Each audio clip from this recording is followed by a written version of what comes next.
아멘. 네, 사도행전 강의 오늘 33번째입니다.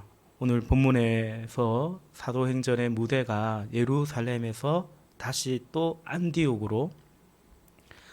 교회로 옮겨지는 것을 우리는 보게 됩니다. 안디옥 교회는 원래 예루살렘 교회가 박해를 받아서 흩어진 사람들이 흩어져 나가다가 안디옥까지 이르게 되어서 사실은 그곳에 이방인이면서도 그리스도인, 구린의 사람들이 대표적이죠. 그 안디옥에까지 가서 복음을 전하고 그들이 복음을 들었다는 말을 듣자 그것이 예루살렘 교회에 보고가 되자 예루살렘 교회가 누구를 보냅니까? 바나바를 보내죠. 바나바가 그들을 가르치면서 홀로 가르치지 아니하고 누구를 데리고 옵니까? 사울을 데리고 옵니다. 바로 사울입니다. 그리고 이제 그 사울과 더불어 1년간 쭉 있으면서 말씀을 가르치며 그렇게 이제 세웠던 교회가 공식적으로 세워진 최초의 이방인 교회가 바로 안디옥 교회입니다. 우리 사도행전 11장에 보니까 우리 26절을 세 번역으로 제가 한번 읽어보겠습니다. 스크린 보십시오. 사울을 만났습니다. 바나바가 사울이 있던 그 다소에 가서 그를 만나 안디옥으로 데려왔다. 두 사람은 1년 동안 줄곧 거기에 머물면서 안디옥이죠. 거기에 머물면서 교회에서 모임을 가지고 많은 사람을 가르쳤다. 제자들은 안디옥에서 처음으로 그리스도인이라고 불리었다. 아멘. 바울과 사울이 1년 동안 줄곧 그 안디옥에 머물면서 가르쳤습니다. 뭘 가르치겠습니까? 말씀을 가르쳤죠. 말씀을. 그리고 그들이 모임을 꾸준히 가졌습니다. 이 교회에서 모였다고 말하는데 사실은 교회에서 모일 수가 없습니다. 그리고 모일 교회도 없습니다. 각 가정에서 모였다라고 생각하면 됩니다. 그리고 이제 제자들은 이제 그리스도인이라고 불림을 받았다라는 것입니다. 오늘 우리의 모습으로 접목해 보면 꾸준히 목장 모임으로 모이고 그리고 예배를 드리고 또 이제 성경 공부를 했다. 그리고 그 안디옥 교회는 바나바라는 아주 탁월한 리더 그리고 사울과 더불어 그 리더십을 발휘하면서 그 교회가 그 믿음과 성령이 충만한 지도자의 가르침 안에 또 성도의 교제 안에 그렇게 든든히 서갔던 것입니다. 그랬더니 안디옥 교회가 어떤 교회로 성장하고 성숙해 갔는가? 오늘 본문에서 우리가 그 점을 같이 보고자 합니다. 안디옥 교회는 어떻게 성장했고 또 어떻게 성숙해 갔는가라는 거죠. 그리고 그렇게 성숙한 안디옥 교회의 모습은 어떠한가? 이제 그걸 보고자 하는데요. 오늘 세 가지 모습으로 좀 보고자 합니다. 첫째는 안디옥 교회는 신분과 계급을 타파했습니다. 1절 말씀입니다. 우리 같이 읽겠습니다. 안디옥 교회에 선지자들과 교사들이 있으니 곧 바나바와 니게르라 하는 시몬과 구레네 사람 루기오와 분봉왕 헤롯의 젖동생 마나엔과 미 사울이라. 아멘. 안디옥 교회에 선지자들과 교사들이 있었습니다. 교회 지도자들입니다. 1절에 보면 얼핏 보면 이름이 되게 많은 것 같은데 모두 5사람입니다. 첫째 바나바, 두 번째 니게르라 하는 시몬. 그러니까 이름이 시몬인데 니게르라고도 불려졌다라는 거죠. 그리고 구레네 사람 루기오 세 번째, 네 번째는 분봉왕 헤롯의 젖동생 마나엔, 다섯 번째는 사울입니다. 바나바와 사울은 이제 정통 유대인들이고 이미 지도자들입니다. 여기 니게르라 하는 시몬, 그러니까 시몬인데 니게르라고 그렇게도 불려졌다라는 거죠. 당시에는 여러 언어를 사용하고 있었기 때문에 니게르는 라틴어입니다. 그러니까 라틴 말로는 니게르라고도 불려진 우리 시몬 베드로, 마가 요한 그런 것처럼 그렇습니다. 이 니게르가 라틴어로 금따라는 뜻입니다. 아마도 아프리카 지역 출신인 것 같습니다. 피부 색깔이 검었습니다. 혹자는 예수님 대신 십자가 지셨던 그 구레네 사람 시몬과 동일 인물이라고 보기도 합니다.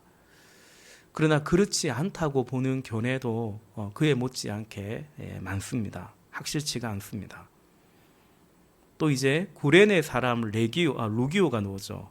구레네도 아프리카 지역, 그러니까 이방인입니다. 이 루기오가 누가라는 이 사도행전의 저자가 누가죠. 누가복음과 사도행전의 저자 누가. 이 루기오가 누가라는 누가에서 라틴어 의미가 더해진 그 이름이 루기오라고 합니다. 그래서 여기 루기오가 바로 이 사도행전의 저자인 누가라고 보는 그런 견해도 있습니다. 확실하게 알 수는 없습니다.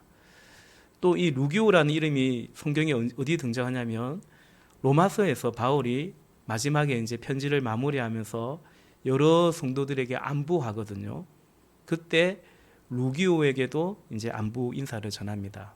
그 루기오가 로마서 16장에 등장하는 루기오가 오늘 본문 사도행전 13장에 등장하는 루기오와 동일 인물인지 그것도 확실하게 알 수는 없습니다. 모른다는 걸 모른다고 해야 되지 않겠습니까? 확실하게 알 수 없습니다.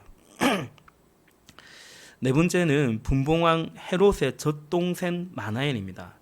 그러니까 앞에 그런 수식어죠. 마나엔입니다. 마나엔. 근데 마나엔이 누군가? 분봉왕 헤롯의 젖동생 마나엔이다. 여기 헤롯은 누구냐면요. 헤롯 안디바입니다. 헤롯 안디바의 젖동생이 마나엔입니다. 헤롯 안디바는 지난주에도 말씀드렸죠. 세례 요한을 죽였던 그 나쁜 왕입니다. 젖동생이라는 것은 진짜 동생일 수 있지만 그것보다는 아마 어렸을 때부터 같은 유모 혹은 같은 가정교사로부터 배우고 또 자랐다라는 것을 의미합니다. 그 애굽의 그 출애굽기에 애굽의 바로와 모세가 같은 궁정에서 자란 것처럼 여기 헤롯과 마나엔도 헤롯 궁에서 같이 자랐지만 이처럼 다른 사람이 되었습니다. 열왕기사 18장에 보면 그 나쁜 왕 아합 있죠. 그 아합의 궁정에도 오바댜 같은 하나님을 경외하는 신하가 있었던 것처럼 또 나중에 이제 빌립보서를 보면 그 악한 네로 황제의 친척 중에서도 역시 그리스도인이 또 있었다라는 것을 우리는 보게 됩니다. 그러니까 그냥 통으로 쳐서 그냥 무조건 그쪽 집안 헤롯 가문은 그렇다라고 보지 않는 거죠. 헤롯과 함께 자랐지만 여기 안디옥 교회의 지도자 줄을 섬겼던 그 마나엔이 있는 것입니다. 여러분, 종교는 인간이 만든 것입니다. 그러나 기독교는 세상 관점에서는 종교라고 칭해지지만 기독교는 사람이 만든 종교가 아니라 하나님이 세우신 복음과 말씀으로 세워진 신앙 공동체입니다. 인간의 역사는 또 인간의 종교는 끊임없이 계급을 만들어냅니다. 사람이 다양하고 다르죠. 그런 다양함이 아니라 계급, 차별, 신분을 만들어내는 것이 인간의 재성이 만들어낸 인류의 역사고 사실은 종교 안에서도 늘 그러했습니다. 성별로 나눕니다. 인종으로, 피부 색깔로, 출신 가문이나 지역으로, 또 신체나 외모로, 또 나중에는 직업으로, 출신 학교 등등 인간은 끊임없이 사람을 이렇게 분류했습니다. 그래서 그 안에 우열을 만들고 결국은 신분과 계급을 만들어냈습니다. 그런데 예수님은 어떠했습니까? 예수님은 그 요한복음 4장의 수가성의 여인에게 그러했던 것처럼 사마리아 사람, 여인에게 또 때로는 이방인에게 말을 건넵니다. 그 여인이 놀라지 않습니까? 당신은 첫째 유대인이요, 그리고 남자인데 어떻게 사마리아 사람이고 여자인 나에게 말을 건넵니까? 상종을 하십니까? 라고 놀랍니다. 당시는 그게 이제 그런 법이 아니었다는 거죠. 또 나병 환자를, 또 혈루병 여인을 터치하기도 했습니다. 어린아이를 무시하고 내쫓는 것이 아니라 어린아이가 내게 오는 것을 금하지 말라 하셨고, 그 어린아이를 품에 안으시고 축복해 주셨습니다. 그분이 예수님이죠. 그리고 그 예수의 복음이 들어간 곳마다 바로 그 예수님의 그 삶이, 예수님의 그 형상이 나타난 것입니다. 다시 말해서 인간의 죄로 말미암아 깨어진 하나님의 형상이 회복되어져 갔던 것입니다. 그것이 교회죠. 그 복음으로 세워진 진짜 교회, 참 신앙과 기독교는 그러했습니다. 그러나 타락한 교회, 사람이 다시 주인 노릇해버린 교회는 끊임없이 세상 종교처럼 되었습니다. 그래서 그 안에 다시 계급이 등장하고 차별이 등장하고 혐오와 배척을 만들어냈습니다. 물론 종교니까 그것을 나는 당신을 혐오한다, 우리가 그를 배척하는 것은 그를 미워해서다, 그렇게 말하지 않고 거룩이라고 그들은 둘러댔습니다. 거룩은 하나님 닮는 것인데요. 그런데 타락한 종교는 거룩을 자신들을 부각시키고 자신을 더 높이고 그런 것에다 거룩을 갖다 붙였습니다. 그것이 종교지요. 여러분, 오늘 안디옥 교회 지도자들을 보십시다. 1절에 안디옥 교회 선지자들과 교사들이 있는데 누가 선지자고 누가 교사인지, 선지자이면서 교사이기도 했고 혹 이 중에는 누가 교사이고 또 누군가는 선지자이기도 했을 것입니다. 그러나 굳이 밝히지 않습니다. 이제 이들은 예수님, 복음, 말씀 그리고 성령 안에서 하나가 되었습니다. 이것이 말씀 위에 세워진 교회의 모습입니다. 바나바와 사울이 1년 동안 이들에게 말씀을 가르쳤고 이들이 그 말씀 안에서 성도의 교제를 했었을 때, 또 함께 성령 안에서 주를 예배했을 때 나타난 결과가 바로 이러했다라는 것입니다. 여러분, 제가 이 말씀을 보면서 이렇게 다양한 사람들을 수용하고 뿐만 아니라 지도자로 세우는 것을 교회가 받아들일 때에는 쉽지는 않았겠다. 예컨대 여러분, 제가 만약에 안디옥 교회의 성도였다면 저는 인종이나 피부 색깔로 사람을 이렇게 배척하거나 그러지는 않을 것 같고요. 근데 제 마음에 하나 걸리는 사람이 하나 있습니다. 걸리는 인간이 하나 있는데 거기 누군가 하면 헤롯의 젖동생 마나엔입니다. 왜냐하면 제가 참으로 좋아하고 존경하는 세례 요한을 죽인 그 헤롯의 동생이지 않습니까? 어떻게 이런 인간을 우리 교회의 지도자로, 리더로 받아들일 수 있을까? 제가 만약에 안디옥 교회의 성도였다면 아마 그랬을 것 같다라고 이 말씀을 묵상하며 그런 생각을 해보게 됩니다. 여러분, 그처럼 안디옥 교회가 주 안에서 하나 되기 위해서는, 예컨대 제가 이런 생각을 가져본 것처럼요, 자기의 기존의 이해관계, 자기가 기존에 가지고 있던 어떤 그런 생각 혹은 기득권, 그런 것에서의 포기가 필요하죠. 성경의 용어로 따진다면 자기 부인이 필요한 것입니다. 달리 말하면 이것은 분명한 말씀이라는 분명한 기준이 세워져야 되는 겁니다. 그러니까 내 취향이나 내가 가진 어떤 생각이나 사상이 아니라 왜 그래야 되는지 말씀으로 설득이 돼야 됩니다. 그리고 그 안에서 건의와 질서 안에서 복종할 때 사실은 이러한 성숙한 공동체, 그러니까 여러분, 이것은 다만 여러 이방인까지도 지도자로 세웠다라는, 그냥 표면적으로는 그 정도로 보일 수 있지만 제가 말씀드린 것처럼 이것은 세상 종교와의 완전 차별화를 만들어낸 것입니다. 인간 역사 속에 깊이, 그 당시에도 마찬가지죠, 더 심했죠. 있는 차별과 계급과 신분의 그 지배가 아닌 하나님 말씀, 복음의 예수 그리스도의 형상이 이루어져가는 그런 공동체였다라는 것을 보게 됩니다. 여러분, 이것은 다만 교회만이 아니라 우리 각자의 가치관 그리고 삶이 또 그래야 될 것입니다. 이렇게 좋은 아름다운 안디옥 교회 같은 교회 만들어 놓고 또 세우고, 그리고 교회 밖에서는 세상처럼 산다면, 세상 사람들이 가지고 있는 이 시대에 여전히 흐르고 있는 그런 어떤 가치관, 사상, 그런 계급주의, 그런 곳으로 산다면 그런 교회를 만든다는 것이, 또 만들어 놓았다는 것이 무슨 소용이 있겠습니까? 우리 삶도 그래야 된다라는 거죠. 예컨대 여러분, 우리가 우리의 자녀들을 키운다고 생각해 보십시다. 우리의 자녀들도 그렇게 키워야 되는 것입니다. 우리 사회에 대학은 서열이 있습니다. 그 대학의 서열이 곧 그냥 대학만의 서열이 아니라 나의 출신의, 나의 삶의 서열처럼 되어버린 것이 우리 시대에, 특히 우리 사회에 큰 해결해야 될 과제인 것 같습니다. 그런데 우리가 아이들을 교육하고 기르러 갈 때 그것에 초점을 두고, 그런 것에 초점을 두고 아이들을 키워간다면, 너 좋은 대학 가야 너 이렇게 살 수 있어.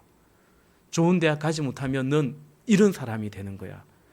직접적으로 그렇게 말은 하지 않는다 할지라도 우리 머릿속에 그런 생각으로 아이들을 길러간다면, 그러면서 성경도 가르치고, 그러면서 주일학교도 보내고, 그러면서 대한교육도 하고, 우리처럼 씨앗교실도 하고 그런다 할지라도, 여러분, 그것은 복음이 아닌, 그러니까 예수 사람이 아닌 세상 사람으로 키워가는 것과 같은 것입니다.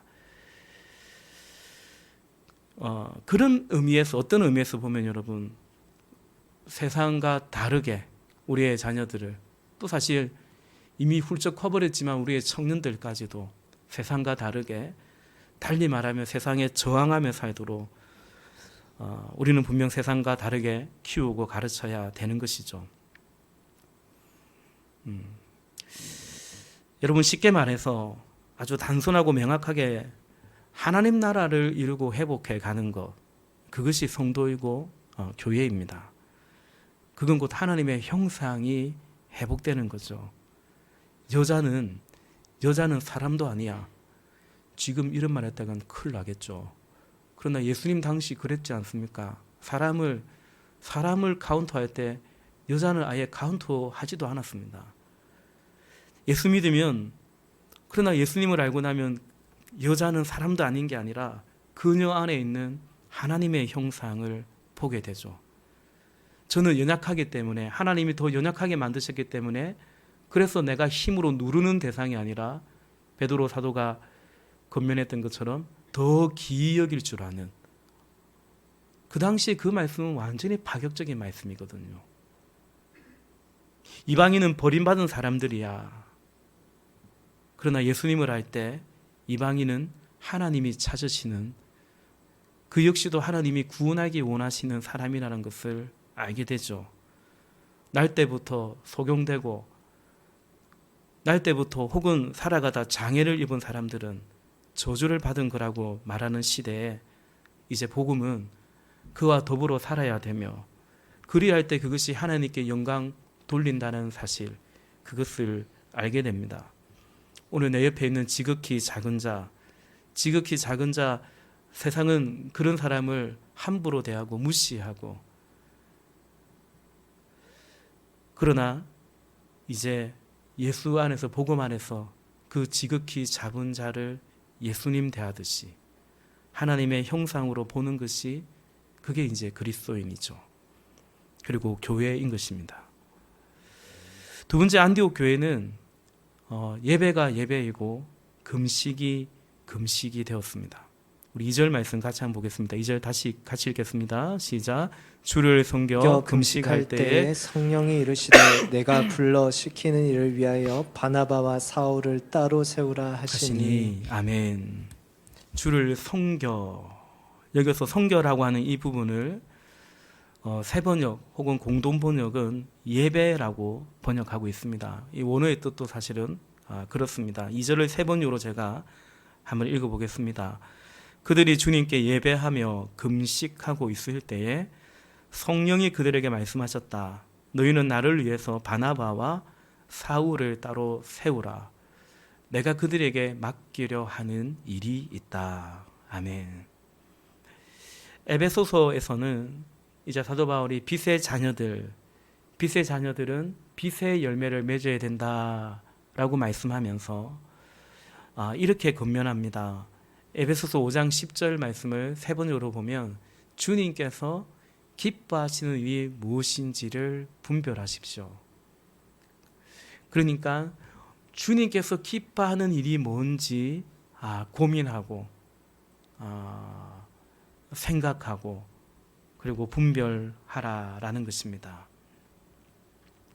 여러분, 주를 섬겨 금식했다라고 했는데요. 금식은 기독교만 있는 게 아니죠. 다른 종교도 금식이 있습니다. 우리의 금식 이상의 어떤 그런 이 금식이라는 것은 굉장히 고통스러운 거 아니겠습니까? 그 이상의 어떤 금식도 있고 고행도 있죠. 오체투지 같은 것도 있습니다. 간절함이죠. 간절함. 사실은 금식은 기도의 간절함을 담은 하나의 표현이지 않겠습니까? 그런데 그 금식은 예배와 섬김의 금식이 아닙니다. 보통 세상 종교의 금식은 나의 문제가 해결되고 나의 근심이 해결되고 그래서 나의 기쁨을 되찾고자 하는 그런 금식이다라는 거죠. 그런데 오늘 안디옥 교회는 주를 기쁘시게 할 것이 무엇인지, 주님의 뜻이 무엇인지, 주님이 우리를 통해서 무엇을 하시기를 원하시는지 그것을 이해해서 예배하고 금식했다라는 거죠. 무슨 문제 때문에 금식한 것이 아니었습니다. 주를 섬기고자 기쁘시게 하고자 그리했다라는 거죠. 예배가 예배되었고 금식이 금식되었고 기도가 기도되었습니다. 그게 예배죠, 여러분.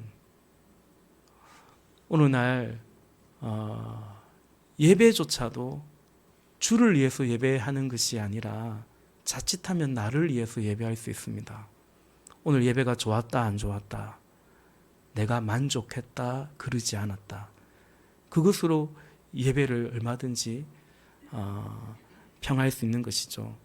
그제 월요일 새벽에도 또 어제 생명의 삶 강의 때도 말씀드렸는데 여러분, 우리는 하나님을 믿기만 하면 안 됩니다. 사랑해야 됩니다. 하나님을 믿기만 하면 안 되고 하나님을 사랑해야 되죠. 여러분, 믿기만 하면 하나님은 계속 나 때문에 존재하는 하나님이라고 생각할 수 있습니다. 그런 말씀 드렸지 않습니까? 너무 비약인지 모르겠습니다만은 무당을 불러서 구판만 벌려도 푸닥거리만 해도 믿음이 있어서 하는 것입니다. 믿음이 없는데 그런 짓을 왜 합니까? 그 한 판 벌리는데 돈이 얼마나 비싼데요. 그 앞에 절하고 돼지 머리 그 코에다 돈 쑤셔놓고 찔러 바치는 거죠. 절도 하고 간절히 빌기도 하고 예물처럼 많은 헌금을 드리기도 하고, 근데 그 모든 것이 다 나 때문에, 그 제사를 하는 나 때문에, 자기 때문에, 자기 위해서 그러는 겁니다. 그러나 하나님을 사랑하면, 하나님을 사랑할 때 그분을 위해서 내가 존재하기 시작하는 것입니다. 그런 말씀 드렸지 않습니까? 가장 사랑하는 대상에게 그보다 덜 사랑하는 것들은 재물이 되고 도구가 되는 것입니다. 그러니까 가장 사랑하는 것이 나일 때는 하나님도 바로 나를 위한 도구가 되고 재물이 되는 것이고요. 정말로 하나님을 가장 사랑하면 우리는 우리 자신을 하나님께 재물로, 도구로 드릴 수 있는 거죠. 그러고자 오늘 안디옥 교회가 예배하고 금식했다라는 것입니다. 예수님이 말씀하신 가장 큰 계명은 하나님을 뜨겁게 믿어라, 그것이 아니라 마음을 다하고 목숨을 다하고 뜻을 다해서 하나님을 사랑하라라는 그거였죠.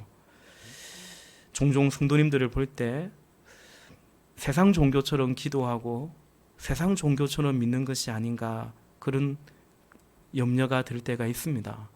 열심히 기도도 하는데요, 금식도 하는 것 같고. 그런데 여러분, 기도해야죠. 때로 금식도 해야지요. 그러나 여러분, 세상 종교처럼 그런 인식과 마인드로 하지 말 것을 부탁드립니다. 다니엘서 3장에 보면 다니엘의 그 세 친구의 고백 우리가 잘 알지 않습니까? 그리 아니하실지라도 왕이시여, 우리가 왕의 신들을 섬기지 아니하고 왕이 세운 그 금신상에게 절하지 아니할 줄로 아시기 바랍니다. 절하지 않으면 저 타는 풀무불에 던져 넣겠다 했단 말입니다. 근데 그 다니엘의 세 친구가 뭐라고 말합니까? 당신이 우리를 풀무불에 던져 넣을지라도 하나님이 그 극렬히 타는 불 속에서 우리를 건져 주실 것이고, 그렇게 믿는다라는 거예요. 또 그걸 바란다는 거예요. 그런데 그리 아니하실지라도, 하나님이 우리를 그 속에서 건져주지 아니하실지라도 왕이시여, 분명히 말씀드리는데 왕의 신들을 섬기지 아니할 것이고 왕이 세우신 그 금신상에게 우리는 절하지 아니할 것입니다. 여러분, 그게 신앙이죠. 그게 기도해야 되고 금식해야 되는데, 사실은 그 믿음이 되기 위해서 우리는 기도도 하고 때로는 금식도 하고, 그리고 그것이 바로 예배인 것입니다. 마지막 세 번째 안디옥 교회는 주 마음 교회였습니다. 우리 2절과 3절 다시 한번 읽어볼까? 2절 금방 읽었지만 다시 한번 2절 3절 읽겠습니다. 시작. 주를 섬겨 금식할 때에 성령이 이르시되 내가 불러 시키는 일을 위하여 바나바와 사울을 따로 세우라 하시니 이에 금식하며 기도하고 두 사람에게 안수하여 보내니라. 아멘.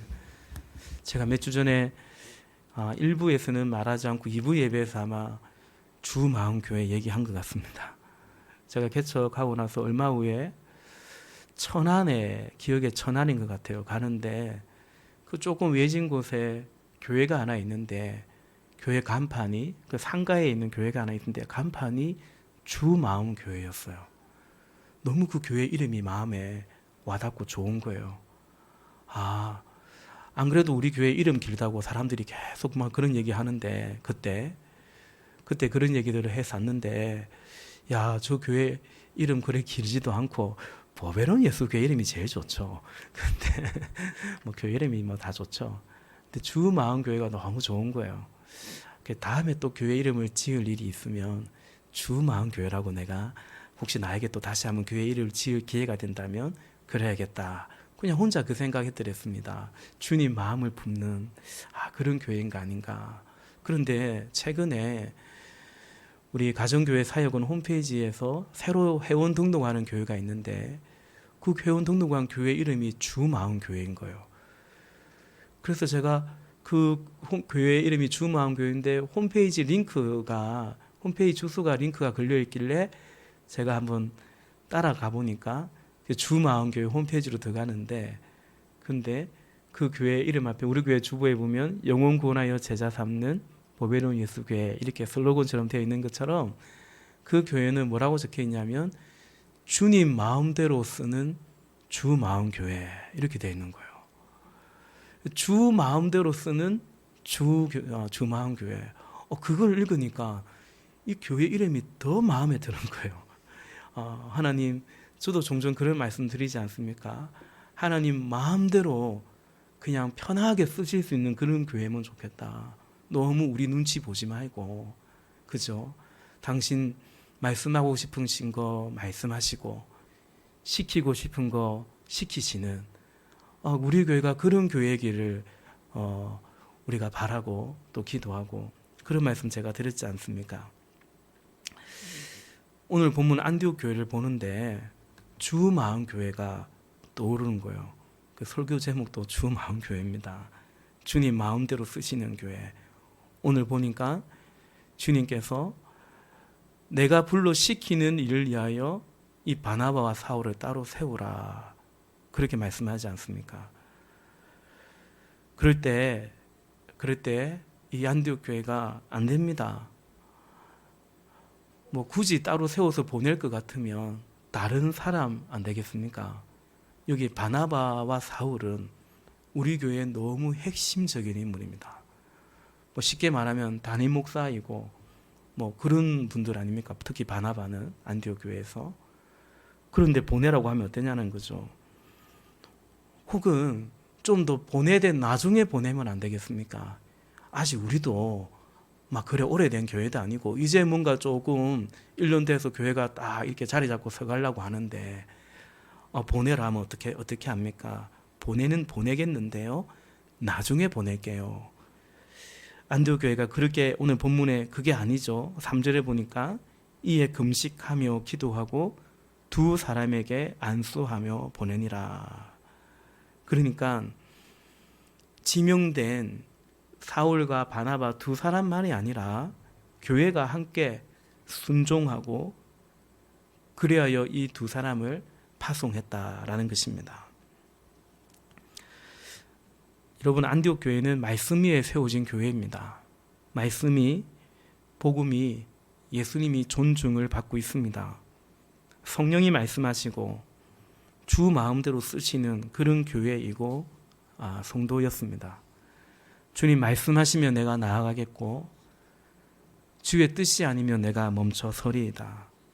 어떤 나의 여러 가지 정황과 형편이 내 생각과 나의 계획이 아니라 주님 말씀하시면 혹은 주님 뜻이 아니면 내가 나아가고 내가 머물고의 기준이 그렇게 주님이 존중되는, 성령이 존중받는, 그래서 종교가 아니라 말씀 공동체,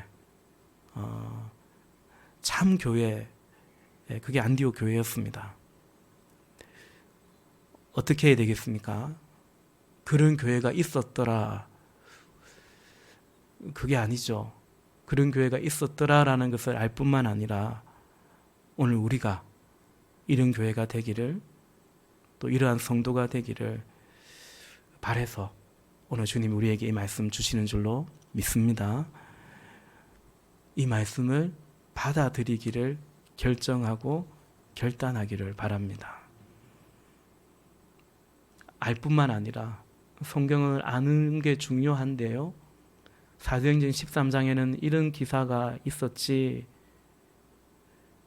알 뿐만 아니라 이것이 오늘 우리에게 하시는 말씀, 오늘 이 시대에도 안디옥 교회와 또 그 성도들을 주님이 찾고 계신다는 사실을 기억하면서 오늘 우리에게, 오늘 우리 각자에게 하는 말씀으로 받아들일 수 있기를 바라는 것이죠. 성령이 저를 이제 선교사로 보낼 수 있겠죠. 그죠? 너무 좋아하실 것 같은데. 가야죠. 보내면 가야죠. 네. 그리고 사모할 수 있기를 바랍니다. 그냥 이런 교회가 있었지. 그래, 우리에게도 오늘 하나님 이렇게 말씀하시면 우리 교회도 또 우리도 그래야지. 그 정도의 결정이 아니라 사모할 수 있기를 바랍니다. 사모할 수 있기를 바랍니다. 하나님, 주님 말씀하시면 이렇게 예배가 예배되고 기도가 기도되고 금식이 금식되기를 원합니다. 주를 기쁘시게 할 것이 무엇인지 그것 때문에 기도하고 예배하는, 그리하여 주마음교회, 교회 이름 바꾼다고 해서 주마음교회가 되는 게 아니겠죠. 주마음교회, 주마음 성도가 되시기를, 그 행복과 그 희열을 누릴 수 있기를 바랍니다. 말씀이 되는 거죠. 말씀 딱 듣고 그때부터 이것저것 막 재기 시작하는 거예요. 이러면 어떨까? 이렇게 하면 어찌 될까? 만약 내가 이렇게 하면 또 어떤 일이 일어날까? 막 복잡한 것이 아니고요. 성령이 말씀하셨으니 그 말씀 붙잡고 나아갈 때 주시는 기쁨이 있고 행복이 있는 거죠. 그걸 사모하는 것입니다. 그걸. 말씀의 가르침, 안디옥 교회는 말씀의 가르침이 있었습니다. 성도의 교제가 있었습니다. 말씀의 가르침과 성도의 교제 속에서 예배가 예배되고 기도가 또 금식이 금식되어서 성령이 존중받는 주님 마음대로 쓰시는 교회, 분명한 표대가 있는 것입니다. 그 길을 향해서 같이 나아가는 우리 모두가 되시기를 주님의 이름으로 축복합니다. 같이 기도하시겠습니다. 우리 같이 찬양